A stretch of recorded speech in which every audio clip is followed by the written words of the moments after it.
dude. Hey, Oh, perfect timing. Good day, mate. From Australia, mate. Bro, another 4X on the Barbie, mate.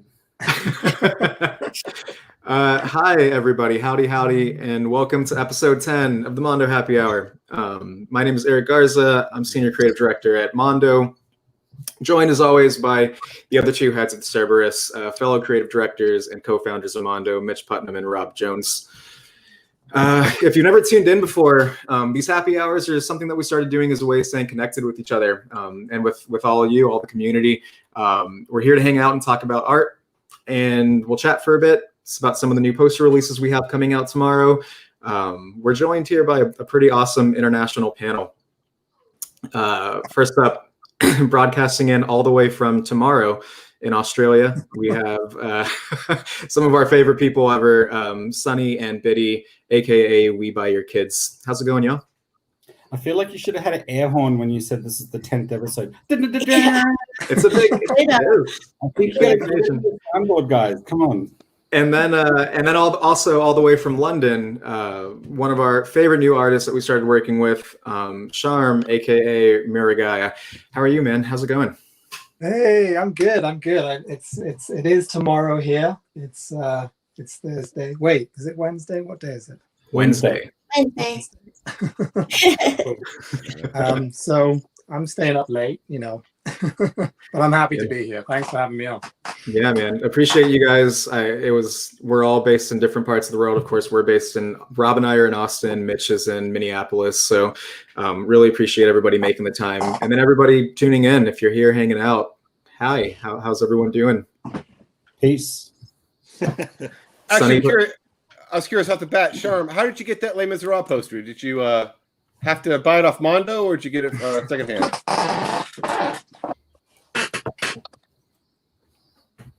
I bought it. I bought that off Mondo many years ago, I think. Yeah. Without a bot either. It's sure, an Moss piece too. Yeah, that's an old one. Yeah, it's a long time ago. And then I added the custom frame to it to give it some, I don't know, some panache, that kind of Gravitas style frame. So, and I'm high on my own supply next to it as well, which is really cool. I'm getting a frozen Charm here, so bear with us, y'all. Like I said, we're all based in remote parts of the world, so it's kind of cool though. It looks like he's about to flick a spider off his webcam. Gravitas, that's the word I was looking for. Yeah. Well, I don't know, man. I was gonna say panache is still like shows the fancy difference, because I was gonna say pizzazz, which is the low class version of panache. Those pizzazz hands as well. I love that. You have to do hands. You say pizzazz. You have to really sell pizzazz when you say pizzazz. Panache. Who do we Panache, have here? go panache. Chucky with the We Buy Your Kids for Life. I agree. What up, Chucky? What up, Chucky? How's it going, man? Warang. Max Keller, how you doing, dude? Max, my man. What's up? Oh, thank you. Hey, I promised I wasn't going to cry. I didn't want to get on your show for the first time and be a blubbering mess, but it's probably going to come. Just give me a couple of minutes to compose myself. Shout out to my wife all the way from downstairs. Oh, What up, Elmo? I want to. Oh, we got Richie Beckett in there too. Richie Beckett. Hey, what's up, Richie? Love you, Richie. Miss you. I have a question I want to ask Sunny and Biddy, because the world wants to know. Yeah. What is it like to live somewhere with no COVID? Man, do you want the short answer or the long answer? Whatever you want to do. It's good. It feels they just announced the easing of more restrictions here in New South Wales. The borders are gradually opening back up between the states. It feels like things are getting back to normal, and I think it just feels good to have put a lot of the stuff behind us. I mean, we're not totally COVID free, but Sure. The cases of locally transmitted cases have come right down. So you're playing touch football tonight. That's fine. Yeah, I'm going to go and play touch football. I work part time in a cafe, all these kinds of things, and it feels I don't know what any of that means right now. it feels like we did the right thing. We did it hard and we did it early. Like we had a few little spikes here and there, but we've managed to get it all back under control. A mask to Bunnings anymore? Yeah. And like you're encouraged to wear masks, and you had to wear masks inside and stuff like that when you're at certain places. But most people got behind that and did that. There wasn't any issues with that. But they've now had like 20 days with absolutely no COVID. They did a really long I think it's the world's longest lockdown. Yeah.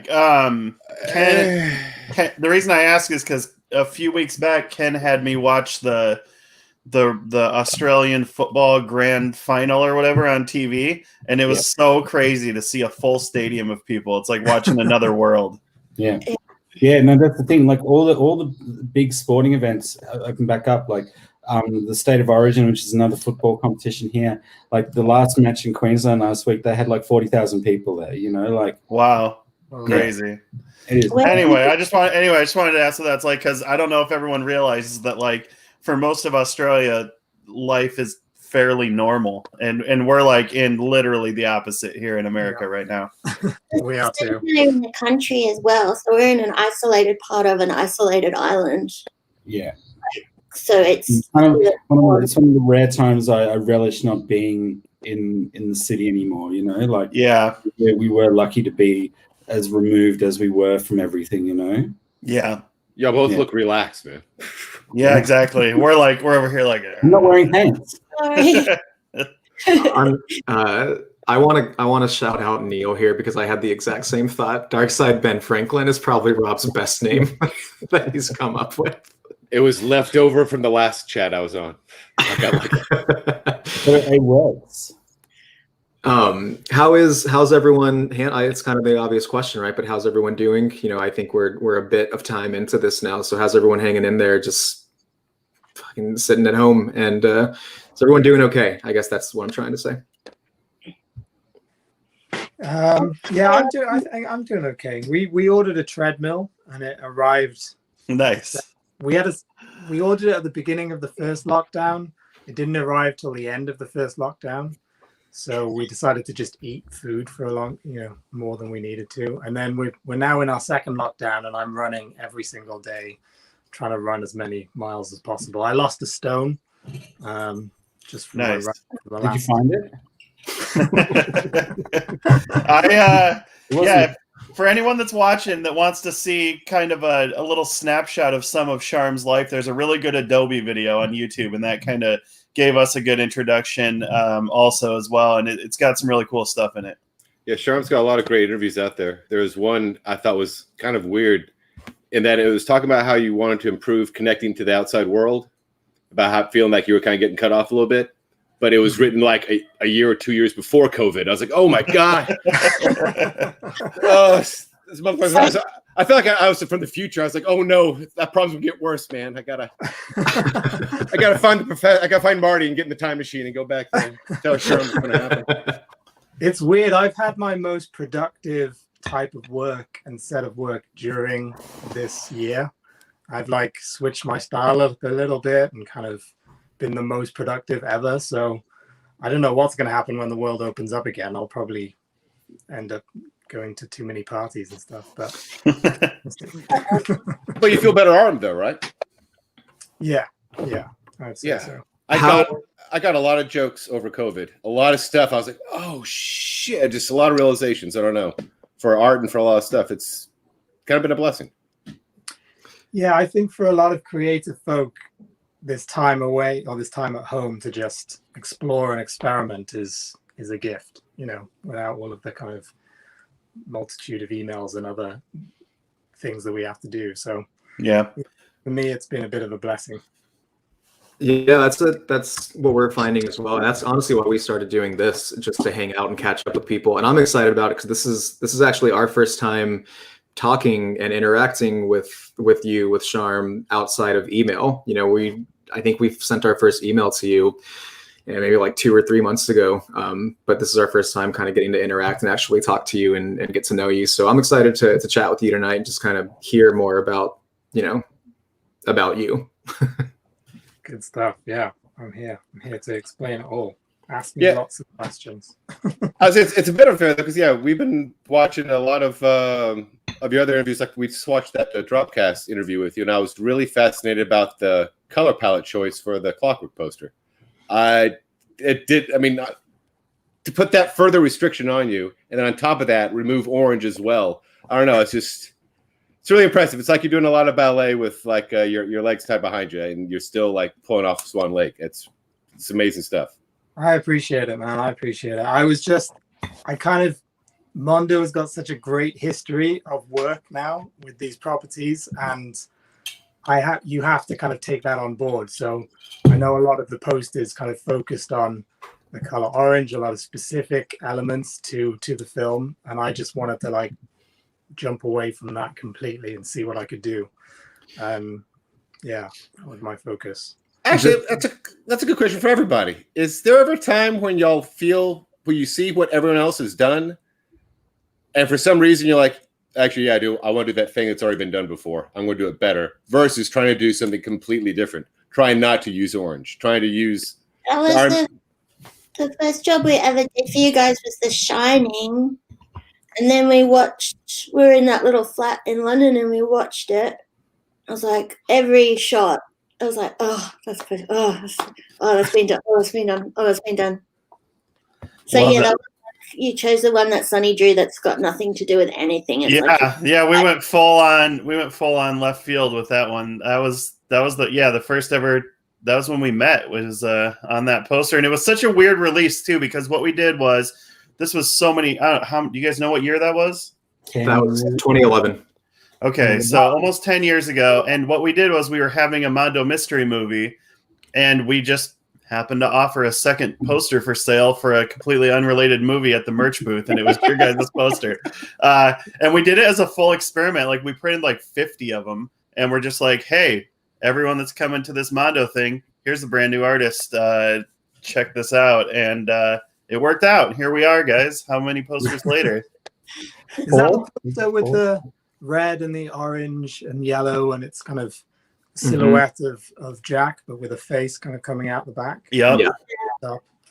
Yeah. I wish I should have gone that abstract with some of my ideas for that film, but that was a good one. I was gonna say that was a slide I wanted to make. Should we talk about it? Yeah. About what? The Shining. Oh, we had a Sharm did a Shining poster that. Yeah. It's really great, but it'll never get released. No. Yeah, let's say up front, as much success as we've had with our Kubrick titles, we've also had probably the most posters killed by them of any of our licenses. So it's not completely out of the norm, but yeah, Sharm did So one thing to know about Sharm is he pretty much goes straight to final almost right away. And he all of a sudden we had a final poster and turned it in, and they were like, yeah, this is too crazy. But it was really good. It was really good. We could probably show it at some point. Yeah, to be clear, I was like, I need to write Sharm and tell him we can't use Jack Nicholson likenesses, or actually any likenesses. Oh, he already turned in the final poster completely. Jack Nicholson in the front. Okay, well, oh jeez. Yeah, we screwed that up. For them. What? What's that? I may have lent too far into the Native American kind of bloodshed of the film, all the references and all that stuff. It was so good. It's such a good poster. Oh. Two of my favorite posters we've ever done actually have gotten killed by them, because we also did we turned in a sketch for Full Metal Jacket by Joao Ruiz that would have been really, really good, and it got killed as well. We've shown that one before. That's a pretty amazing poster, that one. Yeah. Sonny, Betty, the Shining poster I would say is up there with your Wizard of Oz rejected poster. Another one I wish we could just make and go, oh, whoops. We didn't mean to make it. Sorry. I guess it's already sold. Too late. That one, I'm proud, though, that it was deemed too sexy. I know. Wait, did we never put that poster out? We had it printed, though, right? Did we print one copy for the show? So someone actually emailed me the other day about wanting to know. Someone had it. some random guy. Oh, somebody got a hold of it? Wow, somebody must have traded it for Pokemon cards. That's an inside joke. Inside joke. Sorry. Yeah. Hey, inside jokes work great on a live stream. Yeah. Let's talk about tomorrow's releases. I'm gonna pull them up on screen, but it is one of the best colorful explosions that you'll ever see. We could probably during this stream show that Shining too as well, right? Because people are really wanting to see it. Yeah, I'll pull it up. So Sonny Betty, how long has this Clockwork Orange poster been in the gestation tube? About 9 years. 9 years. Or it's 2012. 2012. It's been so long that when they told this story, which I'll let you tell, I didn't remember it at all. So do you guys have that other image that we sent you of the original version of this? Rob didn't make the slides.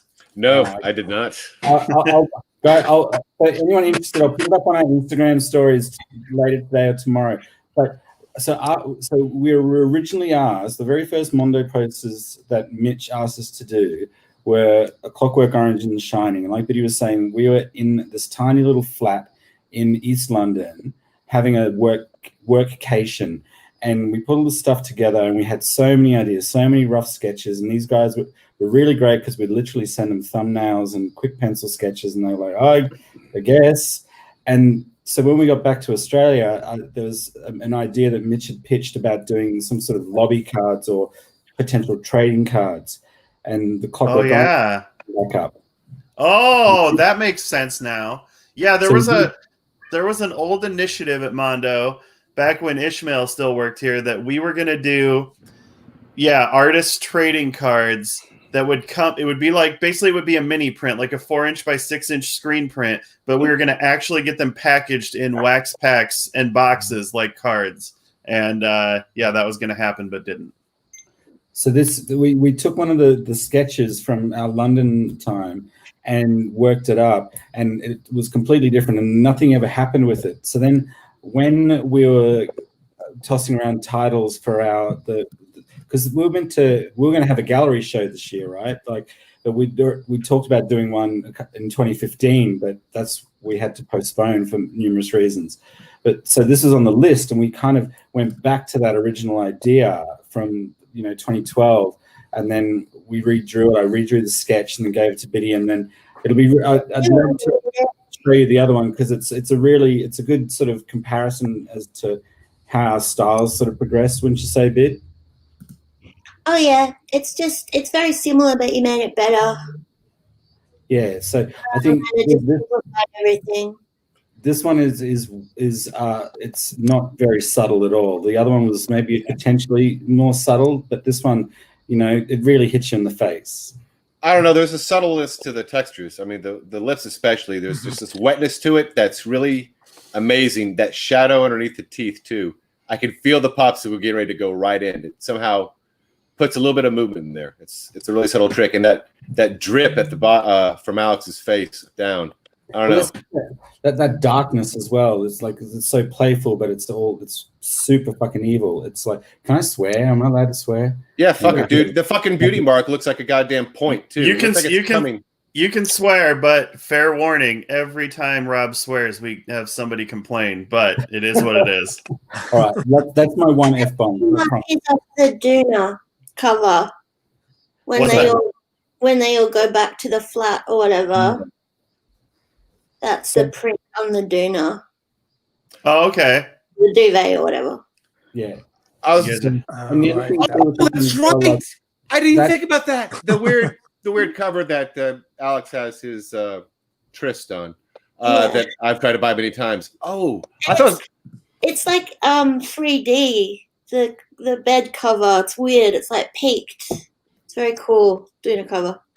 Yes, no, because I've thought about trying to there's a pattern for it online where I've seen people try to remake it themselves, like a homemade version, and they end up looking like homemade versions. They're really terrible. It'd haunt me if I tried to do it myself. So I gave up immediately.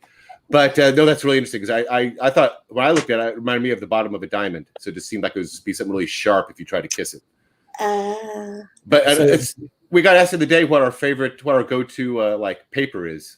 as a company. And it's funny, Eric and I both thought of Pop Tone Lemon Drop Yellow, and this is a great example of how effective that paper is. It's like a warning sign to just really get your attention. I think I swiped that using that from Tom Whalen. Oh, okay. And it's funny too, 'cause that made me realize if you print on the paper, that it looks like that. Matt Taylor swears by it, especially for how it makes the colors pop by just like, by printing it on a colored paper. But yeah, he'll sometimes use it with hardly any even showing through. He likes it a lot. It's interesting too that I guess I never really noticed until we were talking about charms earlier, but no orange on this poster either. So much as the title being that before, I was like, oh yeah, orange. Didn't think about using orange. I love it. The other thing that was really we were playing. I think we were stuck for a while with the type on this. But I've always had a massive thing for the original logo. Like when I was a kid, my parents had the soundtrack, and it's got, I can't remember the artist who did that poster, but it's still one of the most amazing pieces of art ever made. But that type treatment is just so iconic, and I think that was the little bit that brought it all back home and pushed it all together. I believe his name is Philip Castle. What's interesting is we always vetch nowadays about having to wear so many hats as artists that we have to not only do the artwork, we have to do the layout, we have to do the type design and all this kind of stuff. Castle did all that back then. He did the type design as well. Not only that, you're like this, Charm. He also did the type design of the Japanese text. Oh, wow. So you see the Japanese version, you're like, wow, it's a really well done version of it. Yeah, because Philip Castle made sure it matched. He designed the structure himself. That's really cool. I mean, if you're given that job as the title designer, you better do it for every country that you're allowed to, just so you have creative control over that element of it. And one of the things that we were really excited about these two kind of just falling in line together is that, Sunny and Biddy, we've been working together for a few years, and Charm we're working with, for the first time. But the thing that they have in common is that whenever we open our inbox, one, you never know what you're going to get. Whenever we reach out and say, hey, what title are we going to work on together? What do you want to do? And then the first second we open that email, it's a gut punch. That's what it feels like. And it was the same for both of these. Like this blew me away when it came in. Yeah, it blew us both away, and it's just from the color to the composition to everything. It's just like it hits you immediately, and we recognize that. So we were really, really excited, to be able to have these come out together, and then and to also to have you guys together on the show because as far as reactions go, you kind of affect us the same way, as far as a surreal psychedelic, just like, where does that come from? So I think my emails responding to Charms coming in have been like nothing but I am completely blown away by this, or this is unbelievable. I have a question for you. So this is obviously like a very distinct style that you're working in right now. Mm-hmm. When you sort of grew up drawing and stuff like this, did you draw like this, or is this kind of stained glass look a thing that you've developed over time as an active pursuit? Well, I think I had it a few years ago, 2015, 16. Okay. And I was working with kind of bold lines and flat colors and creating that stained glass. And for some reason, I think I started to add lots of texture and grain. I wanted to make it look realistic. And I did that for a couple of years, and then I realized that it wasn't me. It didn't feel like me.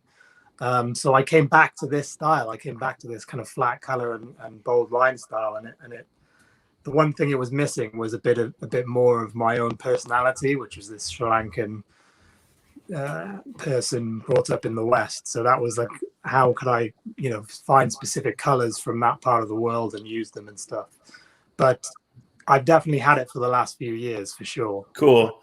Yeah. Yeah, and I mean, you have some flourishes in your work that I've just never seen a lot of that are small, but I really like the color drop below the type or below the title up there. That's like chef's kiss on that shit. It's really good. And I also just really like, all the stuff you've done for us has had a really interesting mix, because this is really hard to pull off. You've had a really interesting mix of these really dense color patterns and then something completely flat in the poster as well. And I think that's really hard to do and not fuck up. And so hats off. It's great stuff. I'm quite jealous of your ability to use that many colors too. That's hard. Also, I love coloring the border. That's something you don't see a lot too. That's very interesting. Yes. Who does not like this style is our separation expert, John. Who was like, "Oh, I'm glad there's some thin line separating stuff in most areas." That's cool. Our printer should be driven a bit crazy by this too, but hey, it's what we do for the final product. I have no idea how I get to this kind of stage with colors. There's no pre-plan. There's no sketch before. I just start making stuff and see what happens, basically. And I'd be curious to know for you, what's the time breakdown on line work versus coloring in your process? I think it roughly takes about a week to do everything. I could Okay. do the But line like, this looks like a fairly extensive coloring process, though. Does that? I mean, I imagine this takes longer than the average poster. Is it a larger part of your process than it used to be? Yeah, the coloring does take a bit longer because you are putting in those colors and testing some of them out and seeing, oh no, there's too many blues together in that area, so you switch them out and stuff. So there is a bit more testing involved with the coloring. Well, plus there's so many patterns you're keeping track of here throughout these lines and stuff. I assume that's relatively challenging. Yeah, exactly. And that scene at the end of 2001, it has obviously been done lots of times, but I wanted to make sure that the pattern work and the colorful thing was something that felt like you were in that moment, but wasn't directly lifted from that film, from that specific area of the film, if you know what I mean. Yeah. And I'm trying to do that with everything now. With whenever I work with like specific properties, I want to add something new into it that hasn't been referenced in the actual film. So that's my kind of focus with some of these properties, because they've been around for a while and we've had so many great artists work on them and stuff. It's my way of trying to incorporate something a bit newer, and I think that's what We Buy Your Kids do so very well as well in their posters.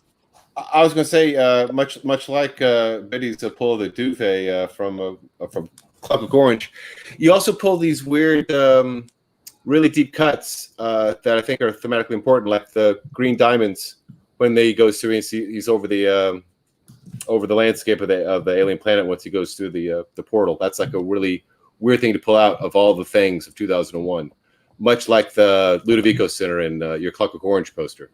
That was like a really great little inset. Everyone recognizes immediately, but I've never seen it in any other poster for Clockwork Orange. But it immediately recognizes just the harsh, state programming, I guess, that they place over Alex. Yeah, absolutely. And I think I trained to be an architect as well, so I tend to pick up on a lot of architectural moments. Like I really wanted to, in the Clockwork Orange poster, I really wanted to put the record store that he goes into, which is now a McDonald's, unfortunately, in West London, very sadly. But I wanted to get that in there too. But it's just that architecture nerd in me. And as soon as I figured, okay, the brutalist Ludovico building, and then implementing it just a little bit, trying to get it into the top of Alex's head, it was kind of that perfect moment to put in there. But it all happens off the cuff. It just happens as I'm making it, which I really like. I like not having a pre-plan and just kind of trying things out and figuring it out as I go along. If I spend too long on an image, it just gets boring after a while, and I lose kind of concentration and stuff. Wait a minute, is this the duvet pattern here on the Clockwork poster as well? Did you also reference it with these Trivial Pursuit looking pieces? Yeah. I think there's some segmented orange, right? They're in there too. Yeah. I think originally I was going to use the pattern a lot more in this piece, but I kind of wanted to keep it as like specific section of it. Yeah. I mean, I got to say, it's really nice that we did this with you guys together, because this Charm's posters make me feel the same way that We Buy Your Kids posters made me feel when we started working together. I've just not seen things like this, and it's very exciting. When you do 200 some posters a year, it's, you know, sometimes it can be a job, and then something like this comes in and you're like, oh, this is very exciting. So these are the two most blatant penis representations. You were a little bit more subtle than I was. Got it right in there. Yeah, ours is implied. I don't. Are we called? Is that? I guess that's pretty subtle. Yeah. I just got it. Oh my gosh. I thought mine was going to get cut completely. Well, that was a weird sentence. I thought. Well, it was already too late. No, I was showing the poster to my girlfriend, and I was like, "Oh no, that section's going to get cut. I'm sure of it. They're not gonna pass that at all, you know." But it went through, so I was pretty sure. It's great. Like, I would say, Sharp, you don't know this, but a lot of people have been to my house over for Mondo cons and stuff. I have like that statue of that. That's in the living room. That's like the main. It's like that underneath. He has the full size. Yeah. And I'm not the only guy. Mondo does. Spence. I think I've been part of 3 different reenactments of that scene at your house, Rob. I've got shots of Sonny holding it up, going, check it out. It's got a great weight to it, you know. It just feels good in the hands. Yeah, people love picking it up, and I'm like freaking out every time. It's like someone's picking up your Ming vase and going, "Hey, check it out!" And I'm like, "Whoa, dude!" Does it pivot as well, like it does in the movie? Oh wow! There's a weight inside it, so it does this like crazy erratic like movements. That's amazing. Spencer has one. Prop I have is this. Whoa! That's the only thing I got from. That's not a hammer. This is a hammer. Nappy pokey before. Sharm, since we just took this directly from the rest of your work, can you sort of go into what you do with language variants and when you started doing that and why? Yeah, I guess at the beginning of lockdown, I was looking to make the personal work, feel more personal and more unique to my own experience. And I'm Sri Lankan. I'm born in the UK, but have parents who were born in Sri Lanka. And I grew up understanding the language, the Tamil, which is spoken in Sri Lanka, but not being able to speak it or write it down or anything. And my interest in putting it down into my personal work was a way for me to connect back to my heritage and find some kind of connection back to where I'm from originally. And again, shout to that Adobe video that's on YouTube. You get to see a really nice part of the video where Sharm's parents come see an art show of his, and it's a really sweet video. That was the first time my dad ever said he was proud of me on camera. It's a great video. It really is. I got really teary-eyed when they came up. It was really nice. It was so nice. Yeah, because he's a doctor, right? Yeah. Yeah, so those are big shoes to fill. Oh, I'm sure he was thrilled with your choice of becoming an artist. He was like, "Great idea. That sounds like a stability. Go ahead." Well, the reason I did 7 years worth of architecture training was because they told me to be an architect. Yeah. I told mine I was going to be an English professor. I had to lower their expectations gradually as well. How has studying architecture for 7 years, how has that you found informed the way you approach kind of art or just composition or anything whenever you're creating? I think it really does help because you understand positive and negative space a little bit differently when you're applying it to a building and then to a 2-dimensional image. You kind of think more about shapes and things like that. Architecture is a great kind of foundation to work to build from for lots of different careers and industries. It really does help quite a bit. We talk about sensitivity of buildings and all that kind of stuff, so it really does get into theoretical things as well. So, what does sensitivity of buildings mean? Well, just kind of the way it makes you feel when you're inside of a building, like the way architects talk about buildings is the way you talk about another human being. It's very personal to each other and to each person. So it goes deep, basically. So and I try and apply that to lots of other aspects of work. So if I'm able to kind of take on a project, I go to very strange places of research and find lots of different things I can.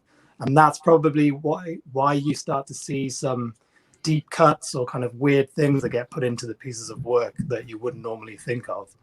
I think that's where my architecture training kicks in terms of that. Do you think art could actually fix architecture? I.e., if the sensitivity is wrong, the building has a wrong feel, could you fill it with enough art to overcorrect? Which is stronger is what I'm asking. Which is rock and which is paper? Or which is scissors? I don't know. That's an interesting one. I guess with architecture, it's all about the individual, the experience of the building, rather than the amount of stuff and the amount of. But you can build a beautiful kind of handrail, and that's a piece of artwork that's part of a building fabric. So the building needs more penises. Let's show the Shining poster. Eric, do you have it available to pull up? How about this, Rob? If you can send it to me, I can put it together. Right on it. Okay. Or one of y'all send it to me. I'll find it. Meanwhile, while we're doing that, let's talk with Sunny and Biddy, because we've been releasing a couple posters with you guys over the past few months, and I'm going to pull a few recent examples up right now. That Halloween took everyone by. Again, we keep putting out the greatest Halloween posters. It's amazing. I won't lie. I thought this was sort of B-roll stuff. I didn't think this would go down anywhere near as well as it did. I love this poster, but I completely agree. I did not know that this would happen. It kind of caught us all by surprise. Yeah. I'm really, really stoked because this poster started out as a painting that I was doing, and it's going to be in this John Carpenter thing that we're putting together. And so when that popped up on the list for the show, I was just like, oh, I've got this. And then Biddy just brought this home completely. And yeah, but again, I just thought this one would sort of just go by the by.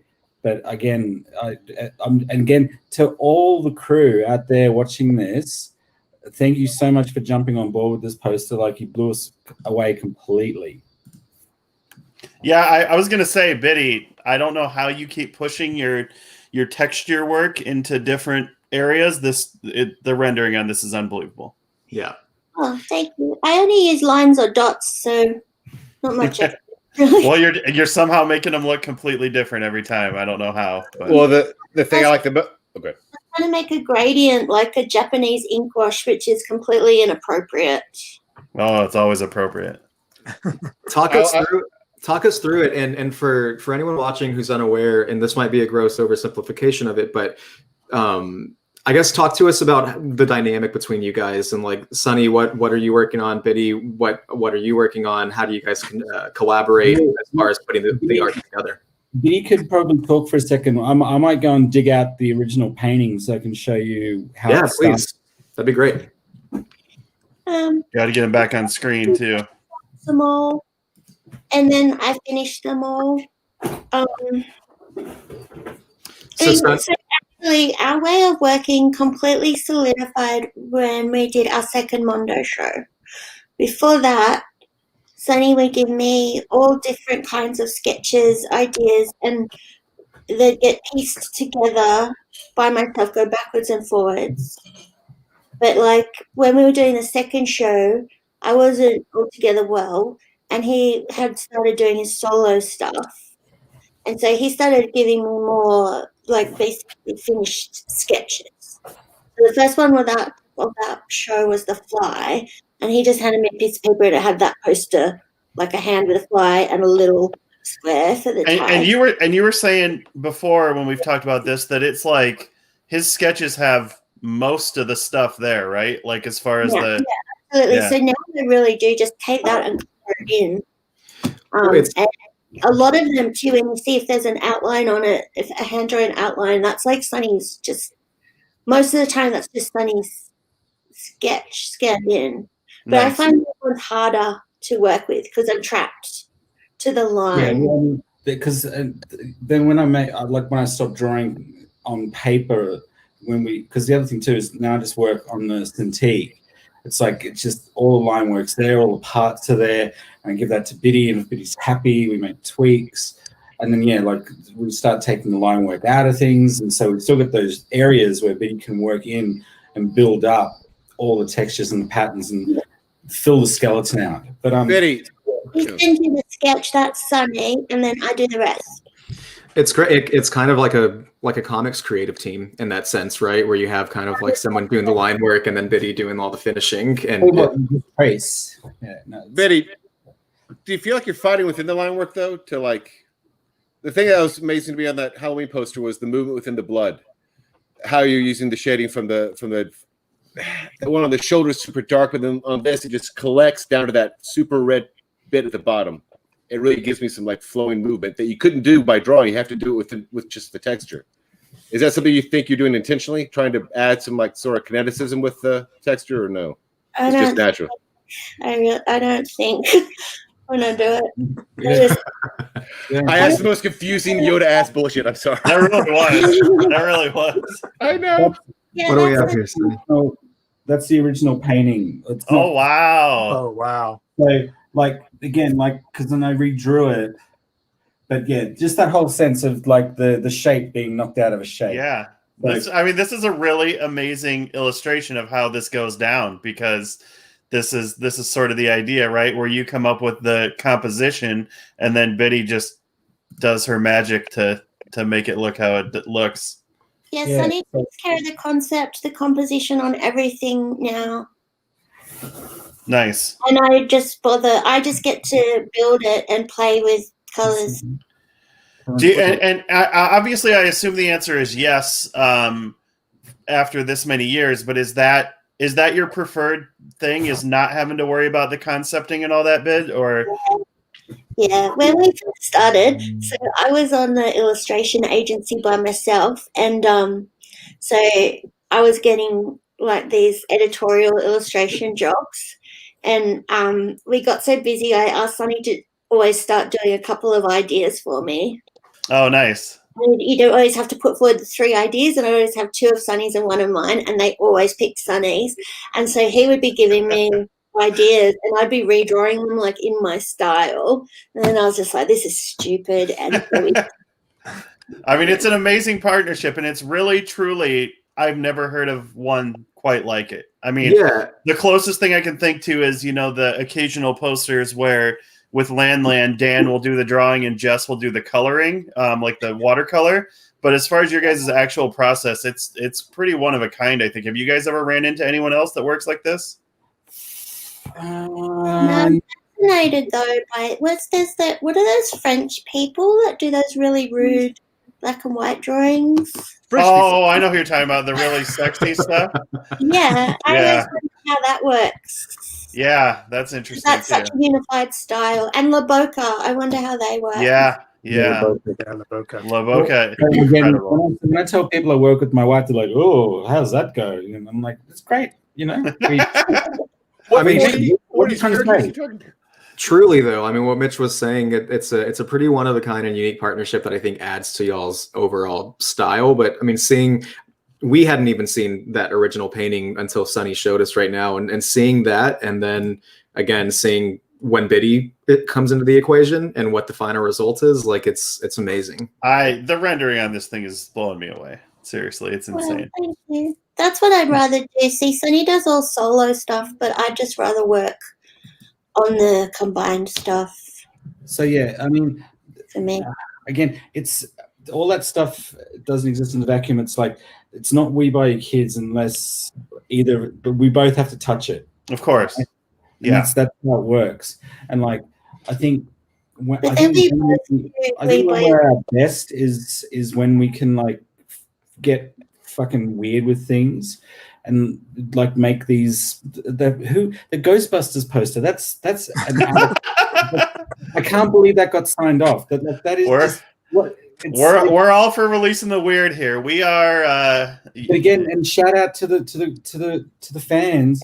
I'm so glad you all got that. I wanted to say y'all. I'm so glad you all got that. Because, again, it just makes us so happy, and it pushes us to just keep doing not weird for weird's sake, but just these nice sort of conceptually differently rendered pieces. You know, Yeah, I mean that. Halloween is weird at all. That's why I was. No, that's why I just thought it was Again, though, what so makes safe. what makes that one weird, though, I agree that conceptually it's not weird, but what does make that one weird enough to be really exciting is, again, the patterns and the texturing are unlike anything I've ever seen. And so that alone makes it, for lack of a better word, weird, because it's fucking insane looking, right? And that's why.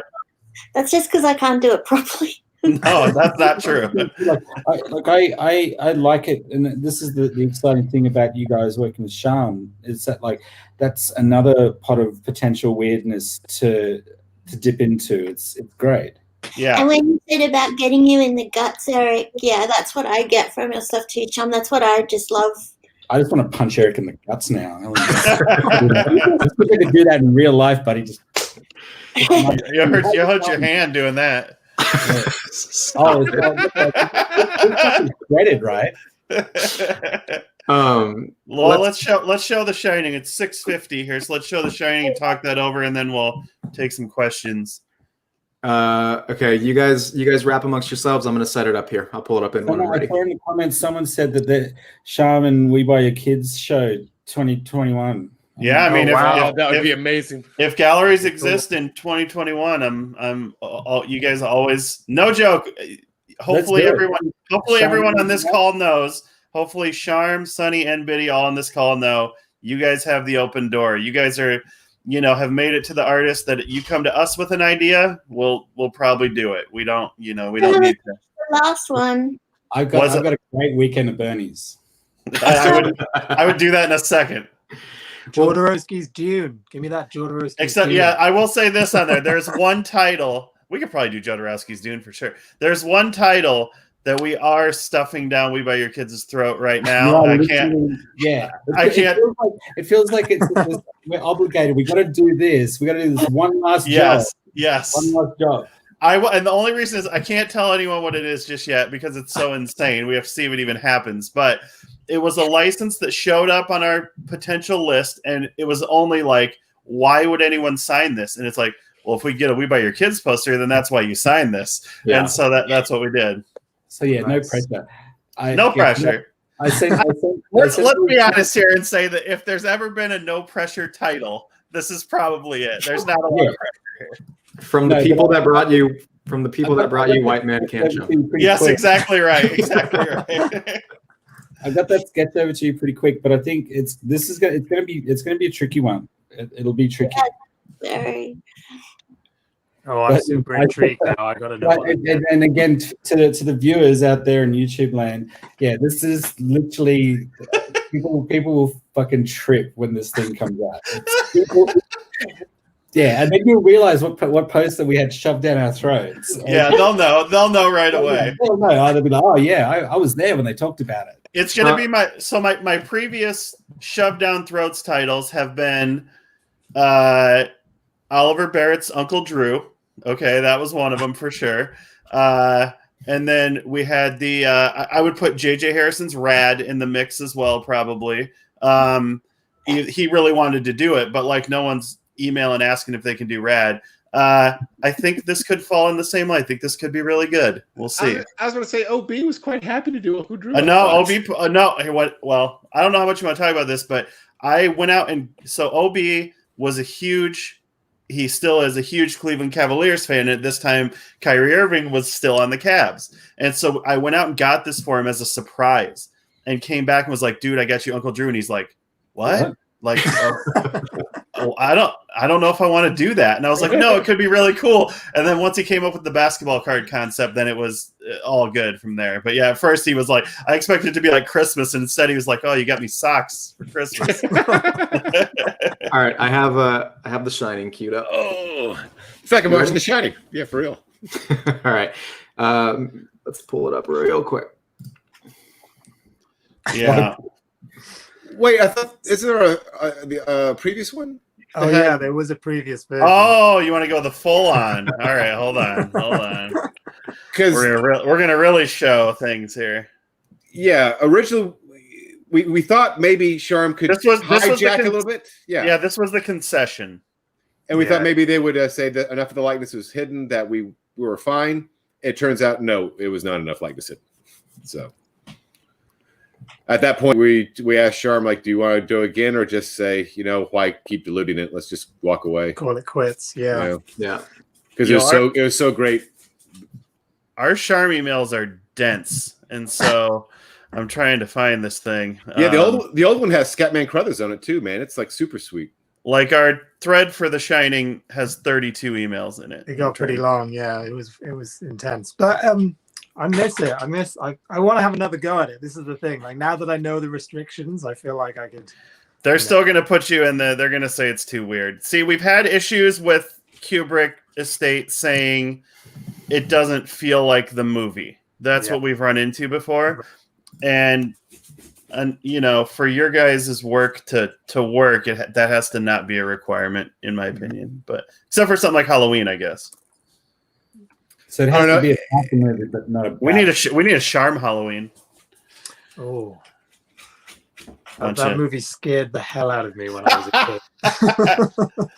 All right, I watched that film too early. I think I had a weekend of watching A Nightmare on Elm Street and Halloween when I was 9 years old. My brother made me watch them, and they scarred me for life. But I'd happily do a poster for it. Wait, is this the first one? It'll be Jack with his. You see his smile. You'll see Scatman Crothers when he has the vision of Danny in trouble. While we work on that, let's go ahead and open up some questions to the chat. If anyone, Rob, you're gonna have to find it. Oh, I like that. Bad Boys 2. Good one, Justin. I like We Buy Your Kids Space Jam. Oh, that sounds cool. Yeah, that would be Ooh, that should be for the show. That sounds awesome. That sounds Here, to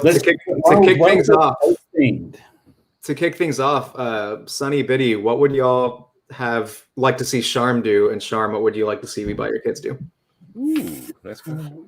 Oh, I'm down for the Halloween, and I'll also be down for something crazy like Hellraiser or something like that too. I think Hellraiser's a good idea. Hellraiser, there's a lot of stuff you could pull out of that, and I think that would fucking kick. Yeah, that's true. That's pretty insane. Or Attack of the Killer Tomatoes. I'm serious. That would be awesome. No, that's a good. I haven't even thought about that. Sure. That's what I'm here for. That's first taste is free. Okay. That is what you're here for. Actually, that's great. we haven't shared the title, but we did mention Rob and I did a podcast with Tom over on the Dropcast on that I think is going to be airing this weekend. But Sharm is going to be doing a collaboration piece with Matt Taylor, and we won't say what it's for, but the two of them will be collabing on a piece, and we're super excited to work on that with them. Has Matt sent you anything yet? Has he showed you anything? Not yet. Should he have? He's deep in jobs. No, he doesn't. I think the way we're collaborating is we decided that I would do a bit, and then I'd throw it over to him, and he would do a bit, and he'd throw it back to me, and we'd keep building and building until we got to the end, rather than say, I'm just going to handle one section and finish it and then give it over to you. It's a cool way of working, but I don't know at what stage are we going to share it. I want to go to final, obviously. I'm not worried about it turning out badly. So yeah, I mean, that's gonna be a fun one. That's how the Kills actually wrote their songs. They would Vivi would do a song on tape, would send the tape over to England, and then what's his name? Hotel would listen to it, add more on his tape, send the tape back, and it might take 5 or 6 tapes going back and forth. And they could have just picked up the phone, but instead they just did it by tape for some fucking reason. I've got 2 properties I'd like to see We Buy Your Kids do. One of them is the Neon Demon, if you haven't. Oh, yeah. Hey, so reference on those things, always down. We've never done reference. Peter Strickland. That's a great one. Oh, yeah, sorry, the other, The other one I'd like to see you guys do is a war movie, quite a serious war movie, something like Dunkirk, where I'd like to see that eccentric kind of psychedelic style applied to something very serious. And how is that? I mean, it works with Halloween a little bit, but like, how do you then apply it to something that has a very serious tone? But That'd be hard. Whoa, what about your poster for Lahane? That's kind of close, right? Yeah, we did. Yeah, that's pretty serious poster. Lahane's pretty serious. That's why no one bought it. Hey, sorry, I just want to say, Timmy Hung asked a really good question. He's like, show us something on your workplace that is meaningful to you. I like that question. So, You want to kick it off, Sonny? yeah, I've got 2 things on my desk. Is this where you go over and just take the camera through the door and show Biddy and My say, penis. I'm just going to pull my penis out. That's you can do that. Eric, I'm sending Charms images now. They were so big. That was the problem. This rocking jelly bean tiki mug that I got from Brock and Mikey, but I told it was cool because we were hanging out with Jelly Bean when we were in Japan those couple of times, and it just reminds me of better time. But then there's also the other thing. This guy, I just love having this guy. He's always next to my machine. Oh. Is that Boss? Is that, do I know enough about Star Wars? Is that right? I'm blown away. Mitch knows the name. Oh my God. For a character that also didn't technically actually appear in anything new, he still knew the name. That's pretty amazing. Biddy, do you have anything you want to share? Insulin? Insulin, yeah.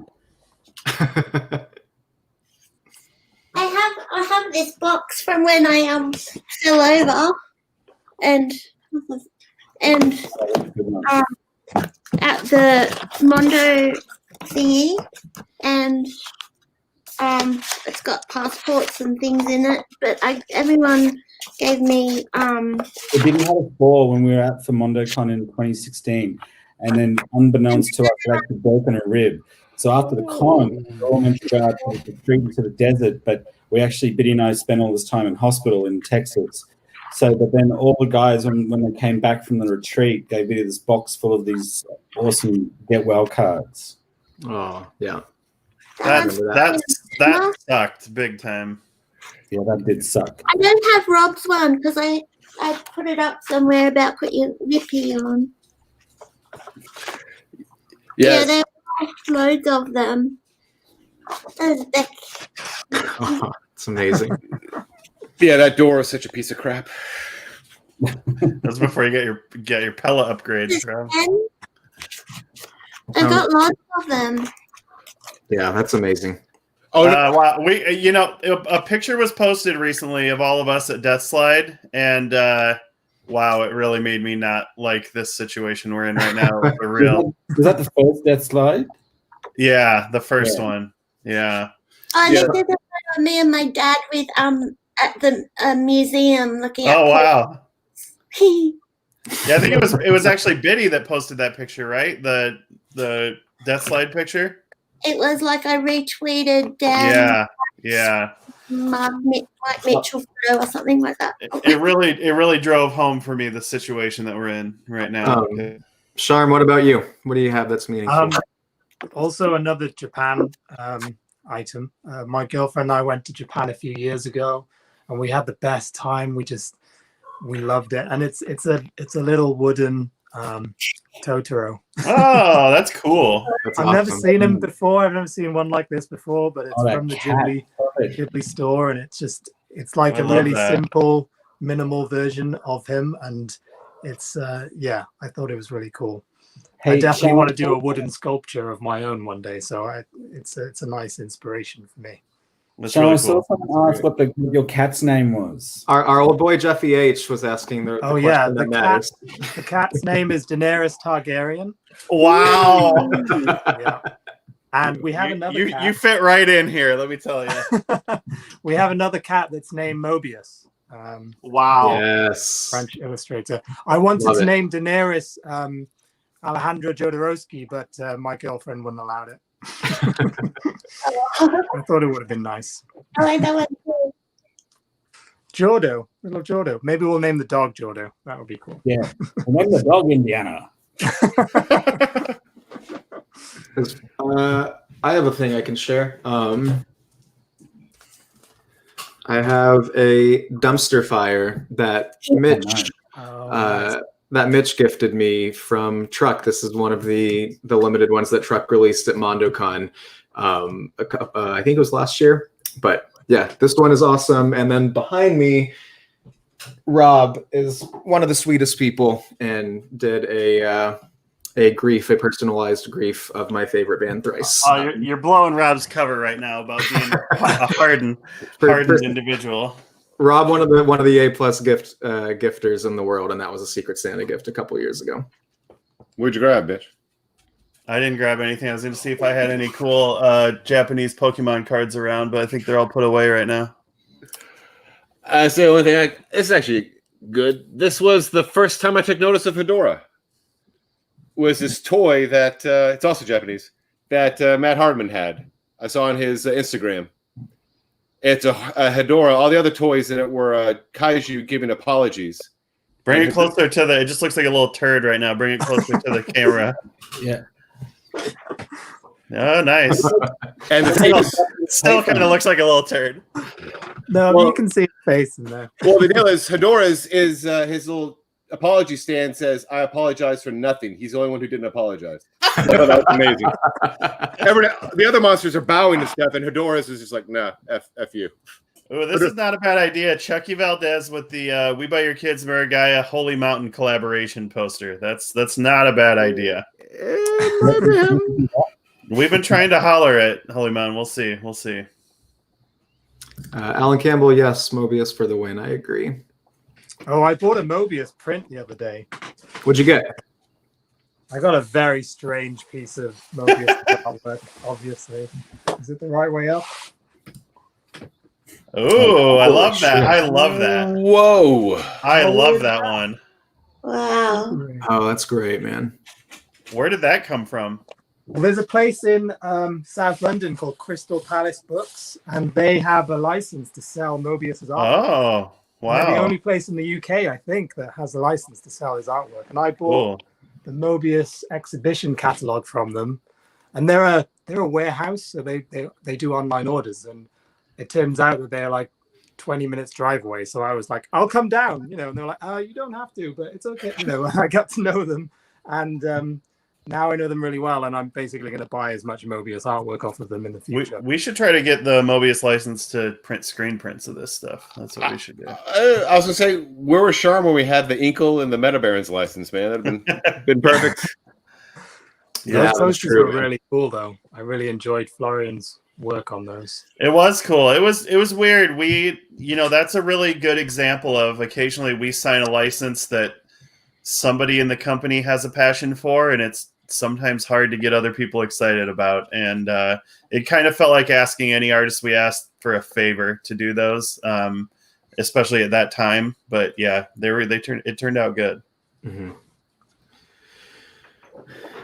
Neil H wants some We Buy Your Kids trading cards. Gotcha, homie. I just want trading cards of We Buy Your Kids doing different things, like working at the coffee shop. Sonny, yeah. Sonny, you just did a gallery show recently, yeah? What have I done? You just had a gallery show recently? I did. Tell us about that, man. It was nerve-wracking, and it was kind of stressful, and it was very angry work as well. Speaking of things most of the world can't do, you just had a gallery show. The opening was really weird because it was a daytime opening, and there was no beer, so it was like 4 hours of mingling, but with no beer. So I didn't want to have a drink until like 8:30. You just described my life. That's my life that you just described. But I've been off the booze, so it wasn't that hard, but still. But the show itself went really, really well. I was super dubious and unsure about the stuff that I'd made for it, but the reception was I couldn't believe how well it went down. It's definitely a different style. Can you talk a little bit about, like, to me, my very untrained observation of it is it kind of like your previous work is very keyline heavy. The black line is sort of the biggest thing. It almost seems like you dropped keyline in this show. Can you talk a little bit about the change in style there? Yeah, well, look, I feel super lucky to have the folks at China Heights have my back, and they're looking after all my stuff now. So they sat me down at the start of the year and said, we want to give you another show, a smaller show, and we'd like you to try some of these things. And interesting. One of those was to work on canvas. They wanted me to kind of maybe not have so much floating stuff. They wanted me to work towards the edge of the canvas, just loosen it up a little bit. So I kind of ummed and ahed, and I started working on some other paintings, and then started sketching all this stuff out. And then when I just got working on the canvas, I got really into it, and then took heed of those notes. So some of it feels like it was a big radical departure from a lot of the previous stuff, especially the work that I've made for the solo gallery shows I've done with Mondo. But it felt like a nice progression. It was just, I guess this year's just been such a complicated time to make work off brief, to make art for art's sake. And just there's so much stuff going on, like between what's happening here in Australia, the pandemic, what's been going on in the States, it's just very anxious, claustrophobic. And I think that kind of bled into my mental state making the work, and then what actually ended up on the canvas as well. So I love you make it though, because you're just experimenting for ages. Yeah. So like a lot of it, and it's got this look that looks very rushed and unfinished, but most of that stuff had been painted and repainted, and like you were really playing with paint, and that was cool. I find it very interesting for a couple of reasons. Number one, a gallery giving direction, I feel like, is so rare these days as far as like actual aesthetic direction. I find that interesting. Secondly, good on you for like being open to that, right? Because there's so many artists that are shitty about like, I do gallery works, I want to be able to do whatever the fuck I want. But occasionally the gallery does know, like, sees the forest through the trees as well, and it can go both ways. I think it's really cool too, because like I've got a lot of friends who are gallerists who have a stable of artists, and I was talking to them and I asked them that question. They're like, yeah, of course, like we give feedback and we give impetus and we give direction where we think it's needed. Mm-hmm. And China Heights is also a really great artist. Oh, cool. So he just did, oh my God, all this Gucci stuff. Really? Wow. Yeah, again, like I'm it's great to work with another artist who runs this amazing, like watertight fucking pro gallery, but is an artist that I have total respect for, and everyone that's on the books there are amazing artists, and I feel super, super lucky. So I just asked a question. Someone got their Duck Rose OG. Man, that's a fantastic question. I wish I could remember 2015. I'd probably have a better answer. Actually, was it? No, that wasn't Mondo. That was Flowers. Man, I don't know. To be honest, I can't tell you what that one's about. I really can't. I can't remember what the title of that one was. Chris, if you can tell me what the title was, or maybe, because I think I was picking, that's the mixtape idea where all the paintings represented songs that would be on my funeral playlist. Yeah. So good. It's a rubber. You guys have let me do some fucking crazy shit at that space, and I'm eternally grateful. We really have. It's like Mitch said, man. And for all three of you, it's open door. I mean, yeah, we love you guys. We trust you guys. So anything you guys want to do, we're along for the ride, and just thankful for it. Oh yeah, this guy's good. Edward Woodley is the artist you're talking about, huh? From China Heights. Yeah, this Gucci stuff is really cool. Yeah, this is cool. Yeah, Australia's figurehead here. I like that name, Edward Woodley. That is good. And he's this big, tall, imposing-looking dude, but he's like the best. He's just such a cool guy and so talented. Oh my goodness, he's like this dude with the really long hair. Yeah, he's like the singer from Trash Talk. Chris, the title, Sonny, is "I'm Fine. Your Brothers Are Great." If that rings any bells. Oh, Chris, I'm so sorry. Man. We can have more stories, but yeah, I want to say, like, I've moved on. I've put all that stuff behind me. I'm an artist now, man. I work on canvas. Maybe Chris, can you bounce me an email and I'll have a chat to you and we can work this stuff out, because I might need to. Again, I think I was also making a lot of ideas for skateboard graphics at the time as well, and that sort of was something I was working on the side for Passport, this skateboard company that we work for in Australia. So that sort of ties back into some other stuff that I was working on. So it was like street toughs, but the squeaky rubber ducky, like Ernie in Sesame Street. But I googled that phrase with quotes around it to see if it was from a song or anything, and literally the only thing that came up on the whole internet was your painting. That's it. I can't. Oh man, because that's the thing. Like, I make all these titles up on the spot as well, so I'm sure it was something funny in my mind. Oh, you're getting a real peek behind the curtain here. Yeah, it's a deep well. It's a really deep well. Yeah, to me, that's what it feels like, though. It's just like a juxtaposition of like a tough guy image with a rubber duck.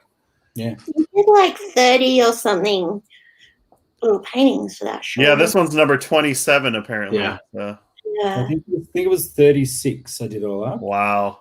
I was aiming for 50. But so Hey, if it makes you feel any better, Sonny, I don't even really remember this time. So I feel you. Man, yeah. I'm gonna forget about this conversation as soon as we hang up. I remember Mind Intern vividly. Those are good points. Yeah. I'm actually doing a mural at some friends of ours have just built this new house in Sydney, and I'm going to sit down with them and do like a Mind Intern talk, and do the sketch in front of them, and then literally pick up the sketch and go and paint it on this wall in their nice new yard in their house. Wow. Very interesting friends. You're doing the Mind Intern with them, and then doing their Mind Intern on their own wall. Yeah. But it's going to be a little bit different. It's going to be just talking about their relationship and how those things. And it's going to be a piece about the house and them and their passion about art and stuff like that. It's not going to be as a deep dive as some of the other Mind Intern stuff was. No, you should make it a deep dive. Just paint a baby on fire on their wall and go, I'm sorry. We agreed. Yeah. Whatever I determined. This is fucking car crash. This is your relationship. I'm sorry. As we start to wrap it up here, let's kind of go around the table and let us know what you guys are working on and where people can find you. You want to start with Sharm? Yes. I'm just trying to remember if I can talk about stuff. I'm working on a gig poster, which is cool. Oh wow. I'm also doing a jigsaw puzzle for a UK publisher, which is based around a film, which is cool. But it's more of a kind of seek and find type of jigsaw puzzle, so it's not directly linked to specific licenses of that film. But cool. Yeah, and along with, I'm trying to get a sculpture made, a rug made. I've got some bowling pins I want to paint over. So Ooh, a rug is a really good idea for your work. Yeah, the rug thing is, I've got a piece ready and waiting. I've just the people that make these bespoke rugs are kind of super busy. Eric, this is calling to me for a business. This is a funny joke. This is true though. I own the domain because I came up with this idea and thought it was so funny one night that I bought the domain. I own the domain performanceenhancingrugs.com. So we could start that. Let's do it. I'm curious about this bowling pin idea. You're going to customize some bowling pins, or what's? Yeah, I just like finding places to customize. I've got a slab of concrete as well that I want to just apply my kind of textures and paints to. Guitar that's waiting to be covered. Anything really, anything that kind of gets me away from the screen a little bit, every now and again. Did you say multiple bowling pins? Have you done this before? Like, I wonder if it's like No. I've got 2 bowling pins ready and waiting. They've got candle holes drilled into the top of them. So wow. They will eventually be candlesticks, but they're very used. They're very kind of like beaten up, which I'm staring at them now, which is why I keep looking off screen. That's a good idea. I don't know if I've ever heard of anyone doing that before. It's a good show idea. Yeah. We were in a show a couple of years ago where they sent us bowling pins to paint. Cool. It's a good idea. They were very fucking hard. Yeah, I'm not looking forward to it. Sonny, Biddy, what about y'all? What do you have going on? So I'm not sure how much we can talk about this, but we're doing all this branding for a pub. So we're going to be opening a pub. Cool. Probably talked about that on another occasion. But we're in the middle of like all this book cover work for a company called Neotext that we handle all the art direction for. So we're doing some great stuff with this journalist named Mike Sager, and rebranding some books that he wrote in the 20 years ago. Some stuff about Tom Holmes, and it's all porno chic and stuff like that. What else we got, Bid? We've got more stuff from Mondo. Yeah, we got about another 2 or 3 things from Mondo. Mm-hmm. We've got that amazing tease of a poster that we've teased before. James We work for Death Waltz as well. Spencer, if you're watching this, I'll get you your sketches this week, man. Sorry, my bad. What else, Bid? There's something else cool. I do like Australian Art Orchestra stuff and Cool. Yeah, we branded this record label, so we're doing all the covers for that. Wait, So yeah, just good stuff. And then on top of that, I'm still making coffee a few days a week. I love that, by the way. It's good fun, man. It's really good. I've just fallen straight back into that, and it's a nice way to break up the week and just get back to something that I was really, really passionate about for a really long time. So, yeah. Eric, do you want to share The Shining? There's lots of people asking to share it before we go. I emailed them to you. Otherwise, I can share my screen and show it. Yeah, I got them. I'm going to pull them together right now. Okay. We'll end on that. And and I don't want to paint the picture that the Kubrick estate is hard to work with. They just have their boundaries, and Charm is a boundary tester. That's for sure. I try my best to. And it wasn't so much content, I think. I think it was more just the likeness thing being tripped, really. Yeah. That was 100% our fault. Again, Charm moves fast. So. I probably should have asked. I now ask on my first questions are now like, what are the restrictions? That's the first question. It's a good one to get it in the system. That was our bad. No, it's all good. I want to say thanks to all of the collectors and the Mondo fans for hanging around and watching this. Yeah, seriously. It's so good. And again, just thank you for all of your support over all the years. I really appreciate it. And we appreciate you. And Charm, thanks you for all the support over the last week. I'm a fresh guy. But the fans have been amazing. They've been so supportive. Even in these 2 releases, they've just been super fun and super encouraging. I've had so many people message me and say, well done for getting the gigs, and kind of it's so cool to see someone with my background kind of working on these posters as well. It's great. See. I thought you were going to get the full treatment of like, man, congratulations, these are amazing. Do you have any artist copies? Not yet. Screw you, man. You're dead. I got those messages too, and they know who they are.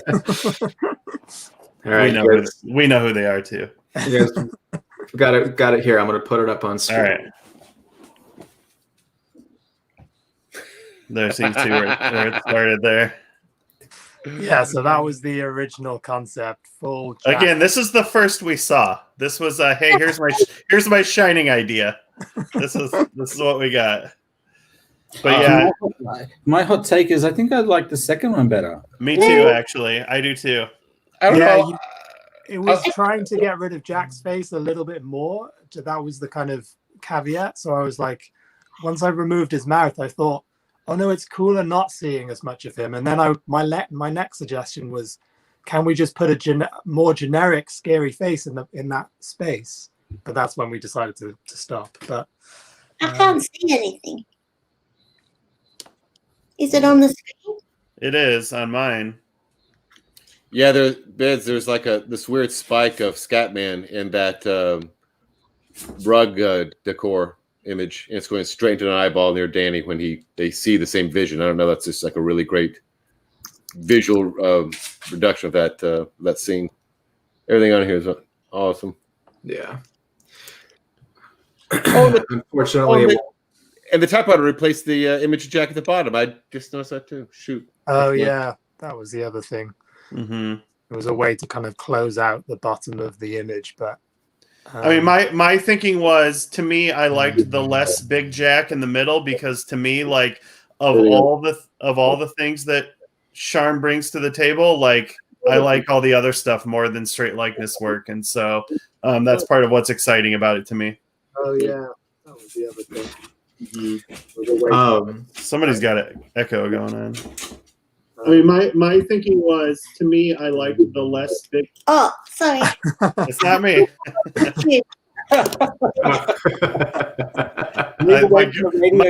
My ghost. We don't need two Mitches here. That's too much Mitch for any party. All right. With that, we'll start to wrap it up. Charm, where can people find you on the internet? What's like a Instagram handle? It's. I'm trying to think if it's _ Murugiah. Just type in Murugiah into Google. Find everything you need from me. Yeah. And Sonny Biddy, what about you guys? So we're wbyk.com.au and at wbyk. We were trying to subtly rebrand, but it's kind of gone out the window. So we're rebrand to WBYK. Just